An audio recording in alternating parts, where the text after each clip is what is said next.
Assalamualaikum warahmatullahi wabarakatuh. Perkenalkan, saya Ayonesa Putri dengan NIM 19002040. Di dalam video ini saya akan menjelaskan bagaimana itu konsep dari pemimpin atau kepemimpinan atau leadership. Berbicara mengenai konsep kepemimpinan atau leadership, ada satu ungkapan yang sangat terkenal yang menyatakan bahwa leader are born and not me. Artinya apa? Adalah pemimpin itu dilahirkan. Ada satu keyakinan bahwa pemimpin itu dilahirkan, ditakdirkan, bukan berdasarkan pelatihan ataupun dalam belajar. Itu satu keyakinan. Artinya bukan dibentuk, bukan dalam proses belajar, melalui proses belajar, tetapi memang sudah dilahirkan atau memang sudah ditakdirkan. Dan ungkapan ini sebenarnya berpeluang negatif dari konsep pemikiran siapapun yang mendengarnya. Artinya apa? Apakah dilahirkan ataupun dibentuk? Ada satu asumsi yang membuat setiap orang selalu berpikir negatif. Ya sudah, apabila emang pemimpin itu dilahirkan, maka saya yang tidak dilahirkan sebagai seorang pemimpin tidak bisa menjadi seorang pemimpin. Tidak bisa saya berharap menjadi seorang pemimpin. Begitulah akhirnya. Saya tidak perlu melatih diri, saya tidak perlu belajar bagaimana memimpin. Jadi seperti itu.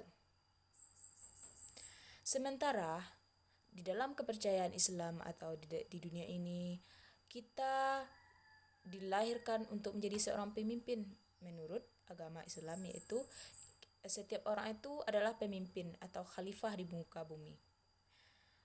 Minimal untuk diri sendiri, untuk keluarga. Kalau tidak bisa memimpin banyak orang, minimal untuk diri sendiri.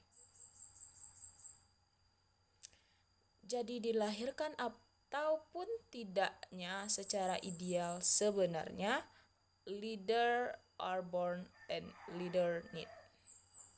Ini adalah kombinasi dari dua hal yang mau tidak mau harus diyakini, dipahami bahwa yang namanya setiap orang hanya punya kemungkinan menjadi seorang pemimpin, punya kesempatan yang sama atau takdir yang sama untuk menjadi pemimpin. Kalau ini adalah kolaborasi dilahirkan dan pemimpin dari yang dibentuk atau melalui belajar. Nah, kepemimpinan kalau kita coba telusuri lebih jauh atau secara teoretik, kepemimpinan itu berasal dari kata leader yang artinya pemimpin. Kalau kita ambil pendapat dari Just Terry misalnya, leadership ini dianggap sebagai sebuah proses mempengaruhi orang lain. Agar apa? Agar mengarahkan orang lain menurut sesuai keinginan kita agar tercapainya tujuan kita, tujuan organisasi lebih spesifiknya, agar mau melakukan apapun demi organisasi, demi apa yang kita mau sebagai pemimpin tadi. Sementara pemimpin, kalau pemimpin itu adalah orangnya, orang yang mempunyai kekuasaan.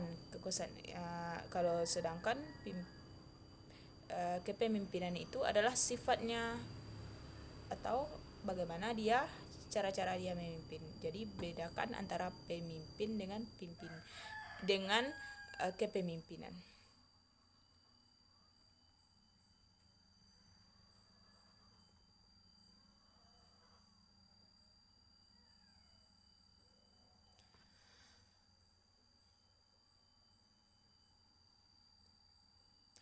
Baik teman-teman atau mahasiswa atau siapapun Anda, kita harus ingat bahwa setiap manusia pada hakikatnya adalah seorang pemimpin. Seperti yang saya bilang tadi, bahwa manusia dilahirkan sebagai khalifah di muka bumi ini. Ditakdirkan menjadi khalifah atau pemimpin di muka bumi, minimal memimpin untuk dirinya sendiri dan keluarganya. Tetapi ingat selalu kalau kita menjadi pemimpin pasti kita memiliki tanggung jawab. Kita akan mempertanggungjawabkan apa yang telah kita perbuat tadi. Jadi jangan harap pemimpinan itu kerjanya senang atau senang-senang saja, tetapi juga ingat kita juga mempunyai tanggung jawab yang sangat besar. Banyak pengertian kepemimpinan yang diungkapkan oleh para ahli. Sebagian besar makna tersebut menyangkut proses, menyangkut aktiviti, menyangkut pengaruh dan kekuasaan terhadap orang-orang yang terlibat di dalam suatu lembaga atau sebuah lembaga. Kita coba ambil pendapat yang lain, yaitu seperti Stoner and Gilbert. Apa yang dijelaskannya yaitu bahwa kepemimpinan itu adalah proses mempengaruhi, proses mengarahkan, proses membuat orang lain melakukan pekerjaan yang ditugaskan dan diperintahkan kepada mereka. Process of directing and influencing the tasks. Jadi simpulannya apa? Kesimpulannya adalah leadership atau kepemimpinan itu merupakan suatu proses, dan itu adalah ilmu, itu adalah seni. Karena tidak semua orang memiliki kemampuan yang sama untuk mempengaruhi banyak orang, untuk membuat orang lain mau melakukan apa yang kita mau diarahkan. Jadi ini adalah sebuah seni. Jadi dalam kepemimpinan itu adalah seni apa? Seni untuk mempengaruhi orang lain. Berbeda orang yang memimpin, berbeda pula seni dia dalam memimpin.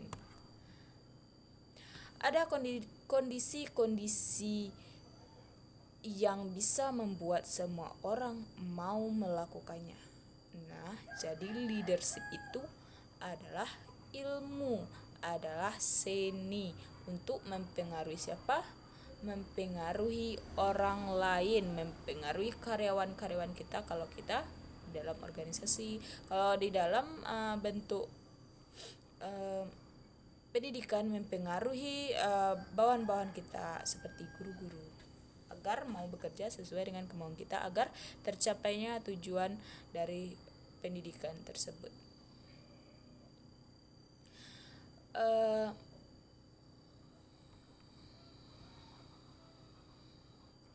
Kita beralih kepada kepemimpinan pendidikan. Kepemimpinan pendidikan itu apa? Yaitu satu pendapat yang cukup terkenal terkait dengan education of leadership itu menurut Russell.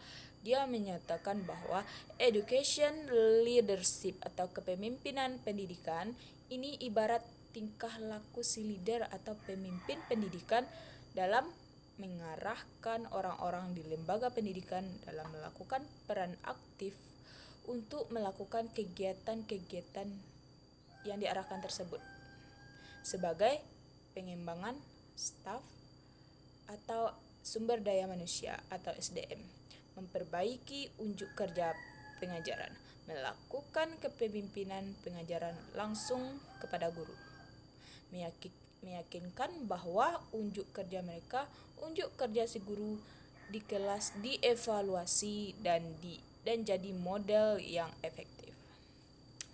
Artinya yang dilihat adalah konsep kepemimpinan.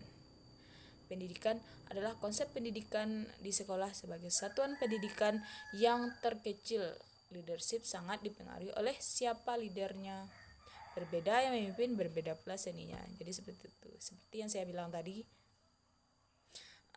Lebih jauh secara teoritik, sangat banyak sekali pendapat-pendapat baik di dalam buku, di dalam jurnal yang terbaru ataupun hal yang lainnya. Nah, sekarang kita lihat satu persatu secara sederhana. Yang pertama adalah kepemimpinan. Kepemimpinan itu adalah pengaruh antar pribadi. Itu dijelaskan oleh Western. Pengaruh antar pribadi dalam situasi tertentu dan langsung melalui proses komunikasi dalam mencapai satu atau beberapa tujuan secara bersama. Kepemimpinan itu dalam artian berbeda bahwa leadership adalah suatu proses mempengaruhi aktivitas banyak orang, sekelompok orang yang diatur untuk mencapai tujuan bersama melalui seorang leader atau pemimpin. Nah, sekarang kita ambil menurut yang lain, yaitu menurut Jacob, yang menyatakan bahwa kepemimpinan adalah proses memberikan makna, proses memberikan arti, kerjasama yang dihasilkan melalui orang-orang yang ada di dalam sebuah lembaga atau organisasi dengan kemampuan untuk memimpin dalam mencapai tujuan bersama, khususnya tujuan lembaga.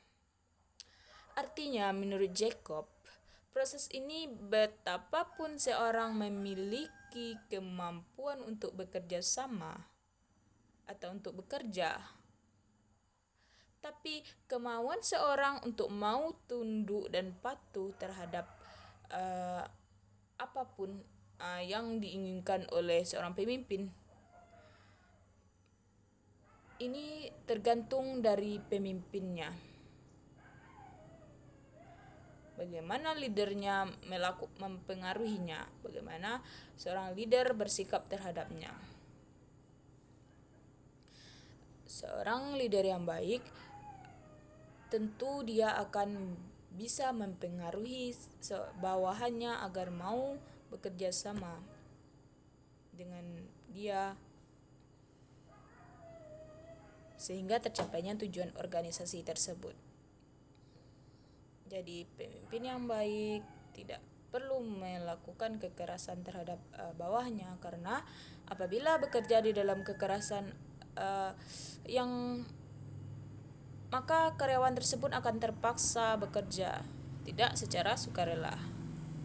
Itu merupakan hal yang tidak baik.